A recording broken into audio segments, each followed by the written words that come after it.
I'm Amber Tresca, and this is About IBD. It's my mission to educate people living with Crohn's disease or ulcerative colitis about their disease and to bring awareness to the patient journey. I'm excited to introduce you to Sneha Dave. Sneha was diagnosed with ulcerative colitis as a child and had surgery while still in high school. Her experiences with IBD as a young person have led her to create two different organizations, the Crohn's and Colitis Young Adults Network and the Health Advocacy Summit. These groups are designed to connect and empower young adults living with IBD or with chronic illness. Sneha has some exciting news to share about the growth of these organizations and how young people in the IBD and the chronic illness community can get involved. Sneha, welcome to the show. Thank you. I'm so excited to be here. I wonder if you would, real quick, take me through some of the high points, low points, whatever you want to call them, of your disease journey. When were you first diagnosed with IBD? So I was first diagnosed when I was 6 years old with ulcerative colitis. However, like a lot of other IBD patients, I had symptoms earlier. So my mom kind of thinks around when I was 4 or 5 years old was when I first started showing symptoms of ulcerative colitis. Wow, that's so young. Yeah. So did it take you sort of those 2 years when symptoms started to get diagnosed? Actually, I was diagnosed fairly quickly. So, the way I was diagnosed was that my mom found that I kept on having accidents, and she's actually a pharmacist, so that definitely helps, just with her background knowledge of these sorts of diseases. So, she took me to my pediatrician, and then I had a scope, and then I was diagnosed fairly quickly. But I think what was interesting was that both my parents didn't. So my dad is also a physician, and he didn't even think to that it could be an inflammatory bowel disease, especially because I was so young at that time. So I think that you know, especially when you're 4 or 5 years old, diarrhea and those sorts of symptoms are kind of not normal, but can be kind of seen as maybe growing up a little bit later. So I know that you have had surgery. Can you tell me what surgery you had and when you had it and sort of why that decision was made? Yeah, so I had flare-ups from elementary school to middle school, and then I was on periods of steroids and different sorts of treatment changes, but my disease didn't really get worse until I entered sixth grade. So that summer, I was in a play and I was doing a lot of sorts of activities. And then all of a sudden, when I entered middle school, it kind of all shifted and I began to experience having to use the restroom a lot of times during the day. And I slowly started declining in my health. So from sixth to eighth grade, I started partial schooling and I was in the hospital quite a few times a year. And so I was trying all these sorts of treatments. We tried natural therapy. We went to California. And we were just really trying to avoid surgery a lot because we didn't really know the end, I guess. So what would happen after surgery? Is obviously because it's a little bit of a tough decision because once you have your colon removed, you can't really get it back. Kind of progressively started getting worse. And so I had the PICC line and all these sorts of things just that were keeping me alive. In the beginning of my freshman year of high school, I weighed 60 pounds. So my weight was declining really, really fast. I would go get infusions every week, and I was just kind of having this maintenance therapy to try to really keep me alive for that first part of high school. And then my freshman year, so the middle of my freshman year, I had to get my colectomy. It was kind of inevitable at that point. I think we were just trying to delay it just because of that uncertainty. And so I had the full removal of my large intestine for the first surgery.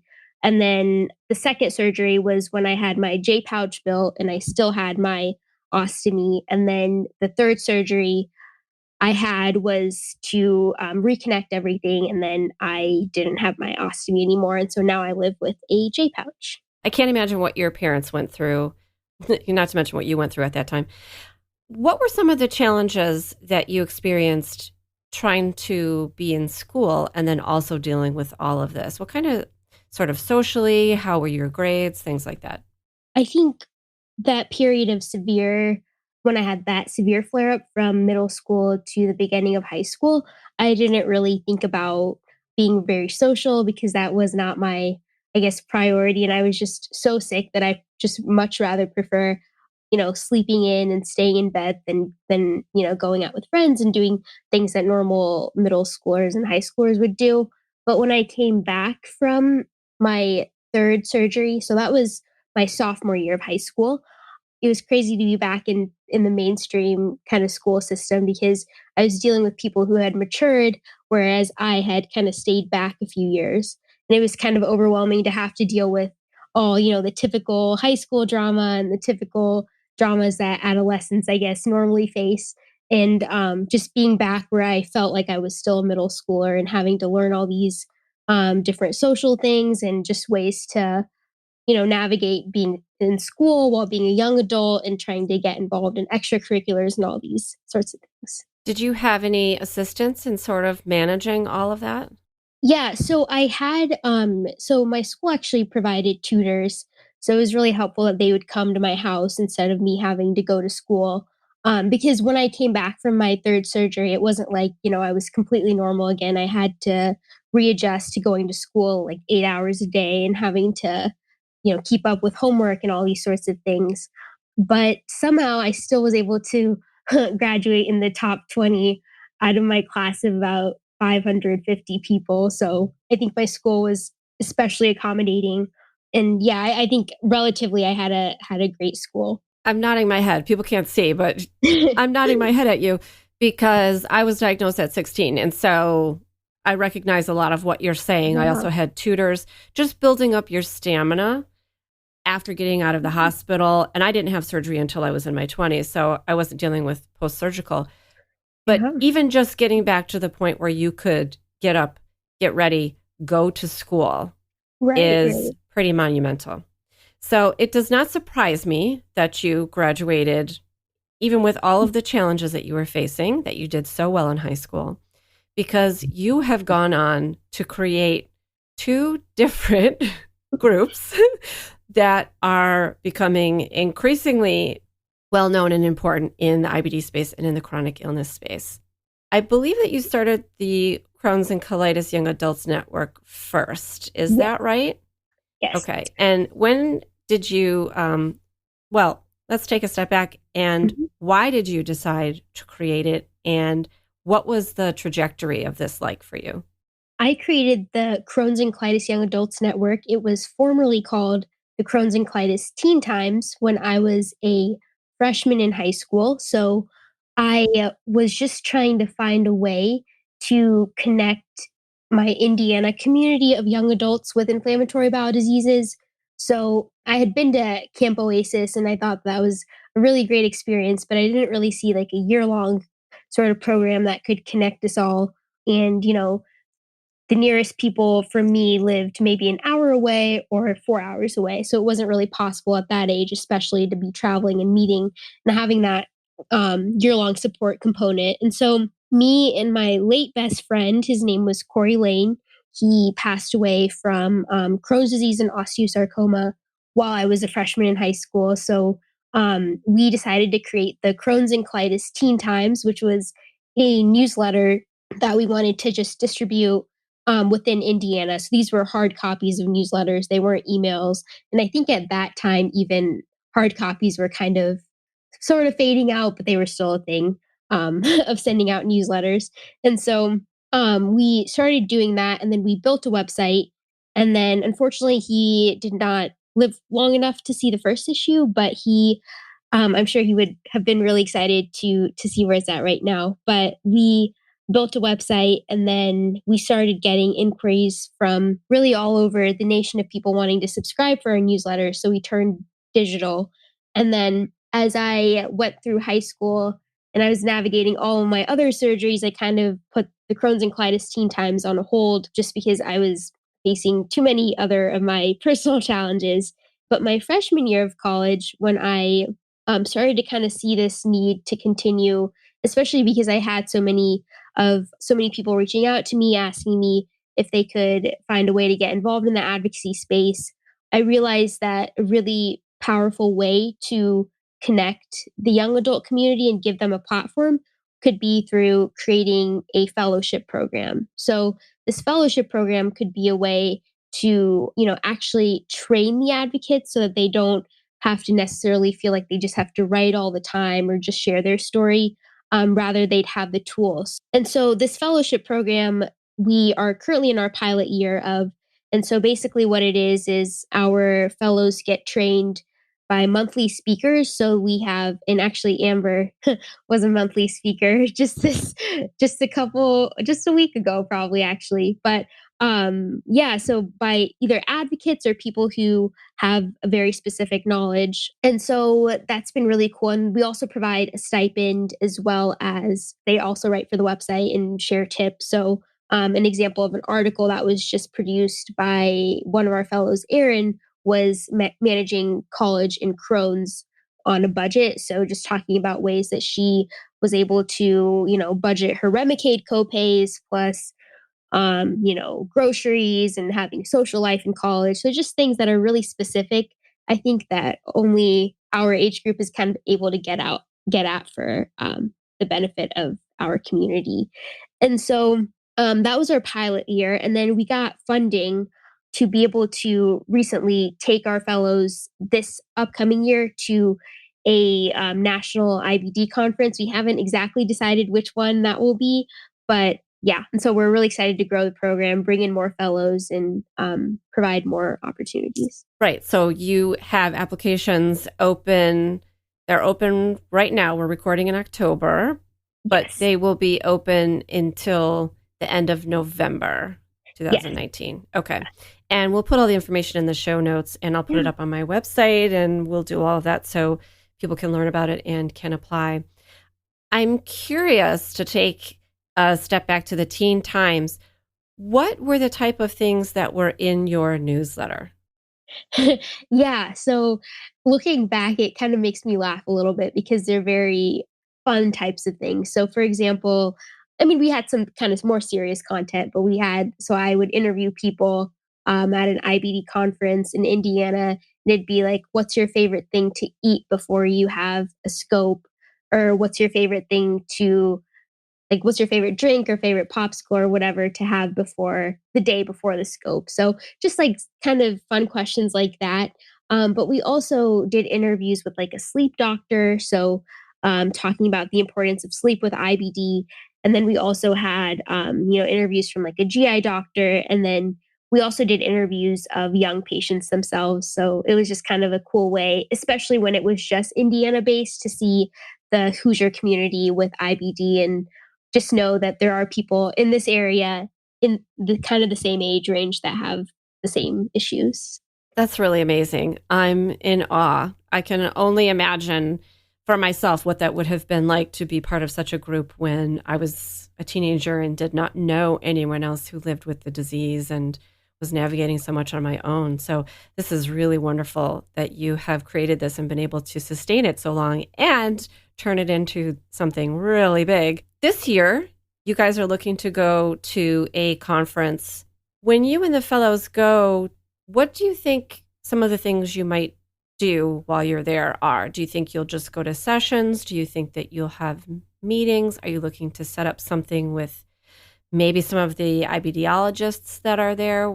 So what are your plans, Sneha?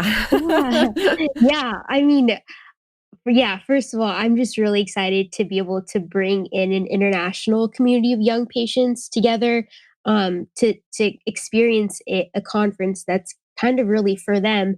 And I think, when I personally go to conferences, I don't see enough young people there, being able to ask questions or just being able to, soak in all the content, which is really, really important and really, I think, a challenge that we're facing in the chronic illness advocacy space in general is that we're not including young patients enough. And so what I really hope for from a specific conference that we go to this year is for our fellows to have the opportunity to relay what they've learned to other young patients. So unfortunately, we don't have the ability to accommodate all the people that would want to be part of the fellowship program, hopefully one day in the future.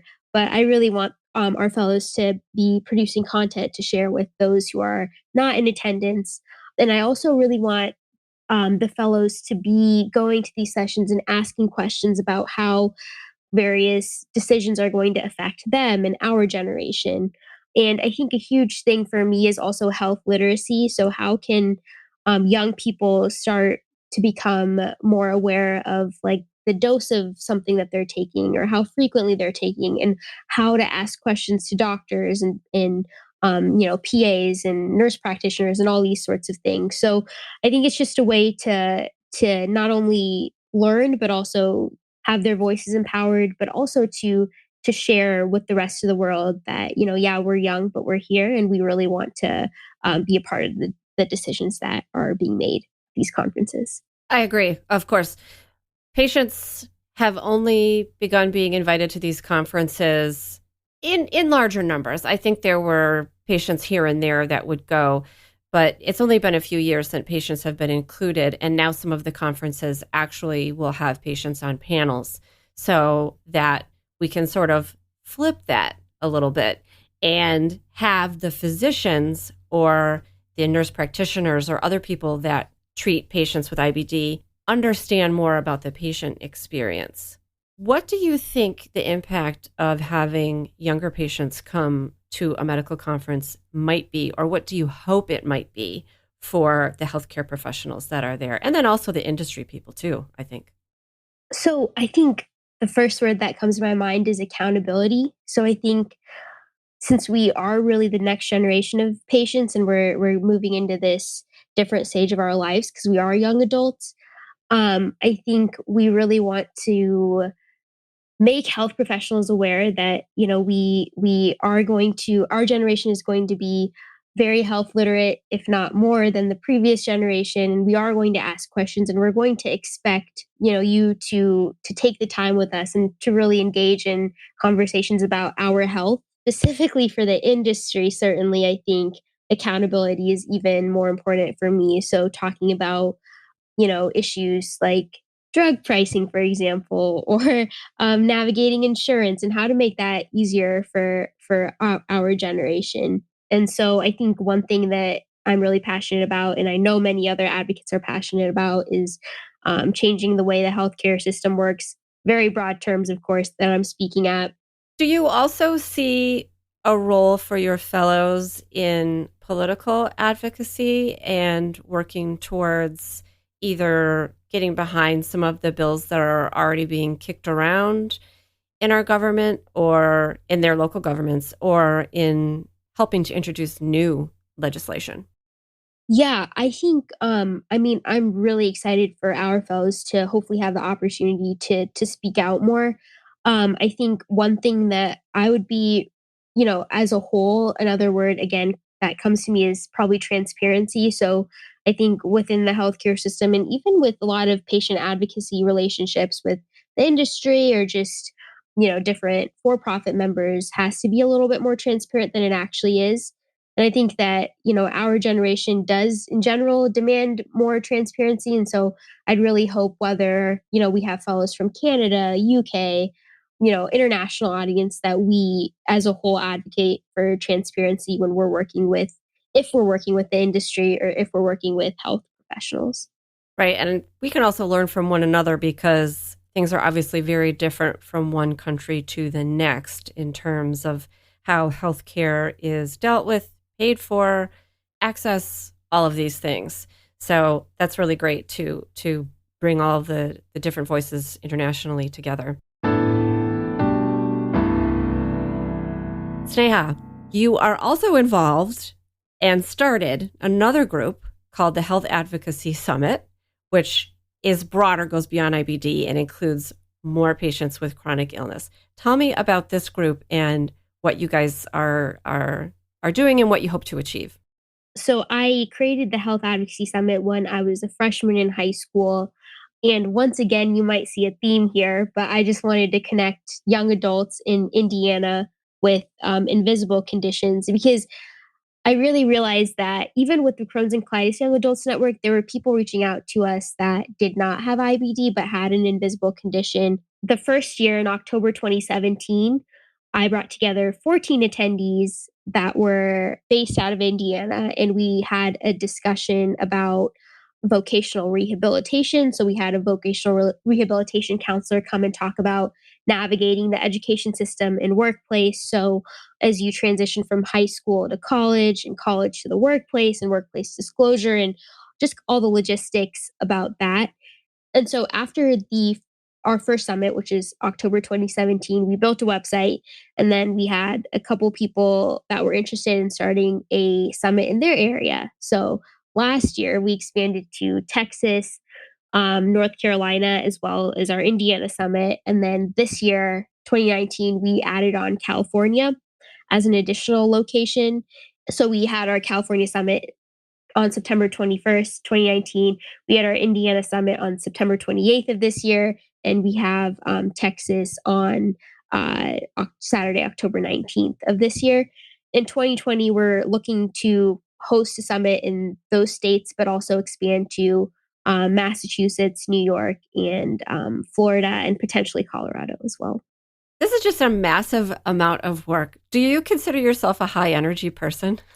Um, you know, I don't someone actually asked me that yesterday. I I definitely get really excited very quickly, so I think I get a lot of energy from other people. So if people are like emailing me asking me how they can get involved, that just really excites me because that shows me that there's such a big community out there that needs support, and it's really cool to be that facilitator. And I must say that I have an incredible partner with Health Advocacy Summit. Her name is Sydney Reed.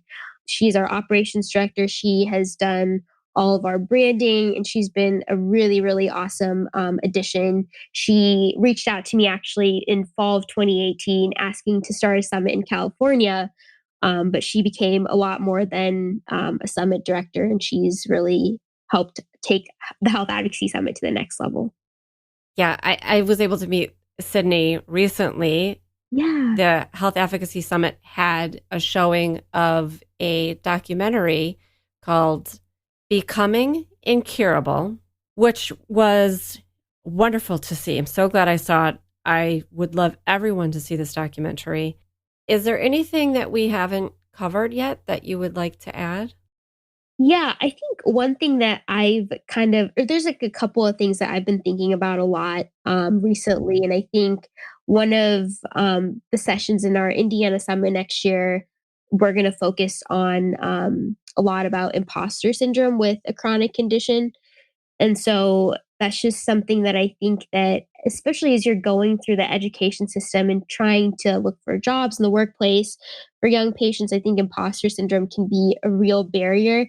And that's something that we're really trying to combat with Health Advocacy Summit is show the people who come and the people who are part of this network that, like, yeah, you have a chronic condition, but we don't want that to hold you back. And we really want you to be, the next doctors or, whatever you want to be.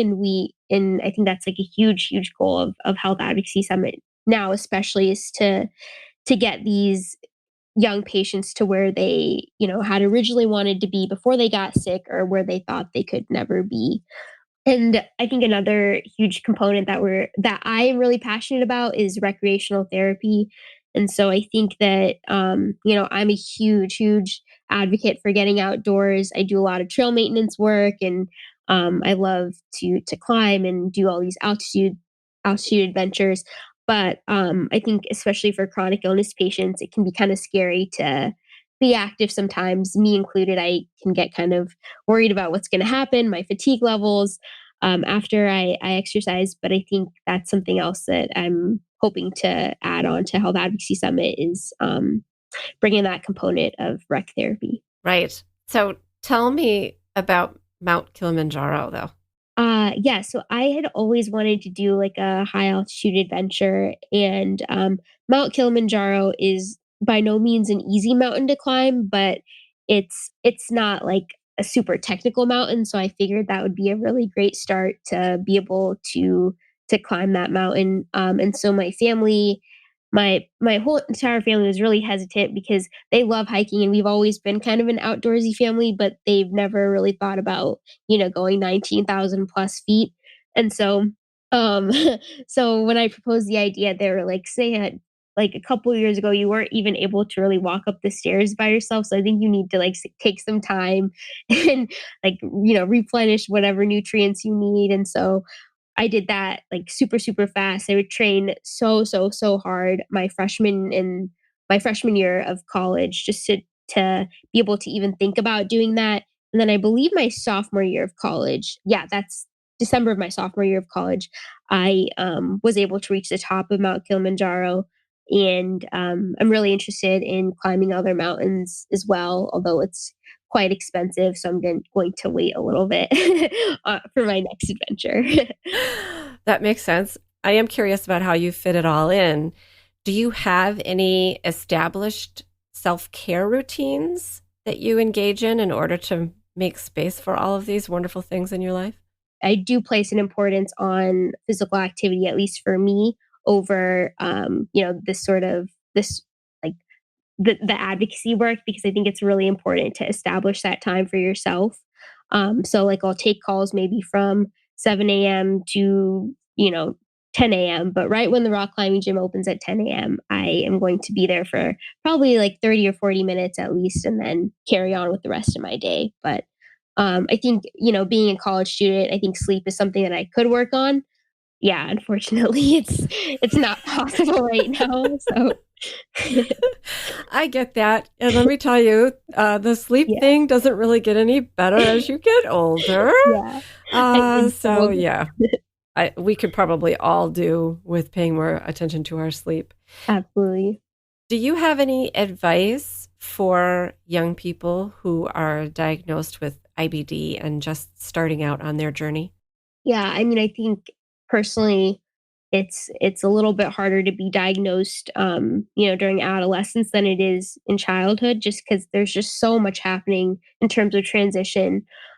And so I think the biggest thing is that, don't have that imposter syndrome. I think things will definitely get better. And I think if you keep on working, whether that be very slowly, but just don't stop things that you love, is my biggest advice, because it will get better and you will absolutely be able to get back to it. And, you might even get back quite a bit stronger, as cliche as that sounds. So, for example, I've recently had a setback with some symptoms that I've been having from an infusion that I'm on. And so I'm only able to run 2 miles, whereas in the spring of 2019, I was able to run like 6 to 8 miles every other day. And so it's been quite a setback. And, I could stop or I could just do those 2 miles instead. So I think it's just going at your own pace and knowing that there are so many others who are in the same situation and can, get out of it and be the same way that they were before.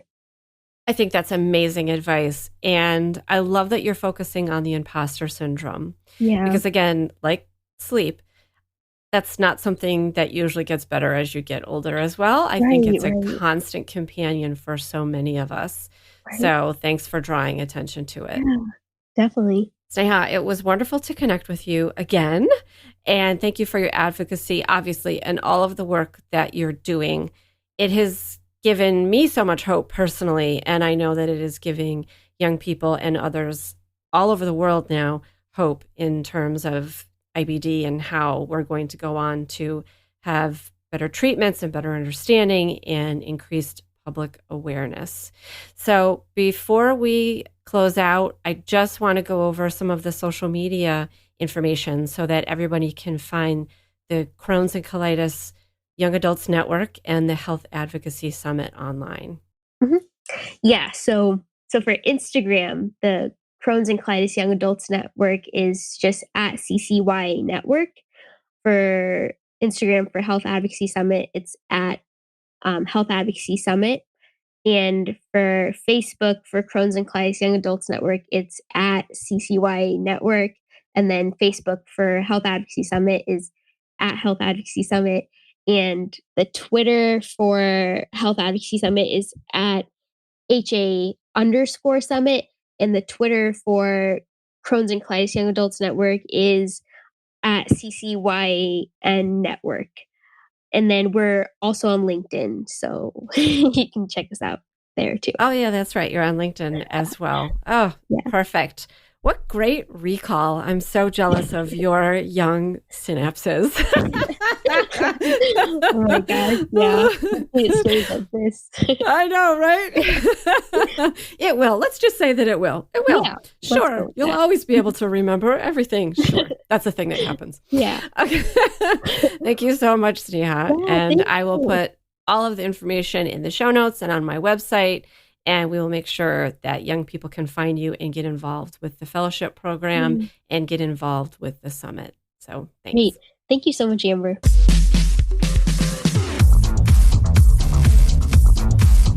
Hey, super listener. Special thanks to Sneha Dave for everything she does for the chronic illness community and for taking time out of her busy schedule to talk to me about her work. Please do take a few minutes to look at the show notes or the episode 58 page on aboutibd.com to get the links to follow the Crohn's and Colitis Young Adults Network and the Health Advocacy Summit on social media. Young community members will want to apply for the fellowship program or the summits, and older community members can help by serving as mentors and by sharing the great work these young people are doing on social media. I love bringing you this content, and you can support me in return by sharing it with others and by leaving a review of my show in your favorite podcast app. Here's a taste of what's coming up on the next About IBD. I would love it if women got past that guilt and instead viewed this as a decision I'm making that's one of the first choices I can make as a mother that's in the best interest of my baby. Thanks for listening, and remember, until next time, I want you to know more about IBD.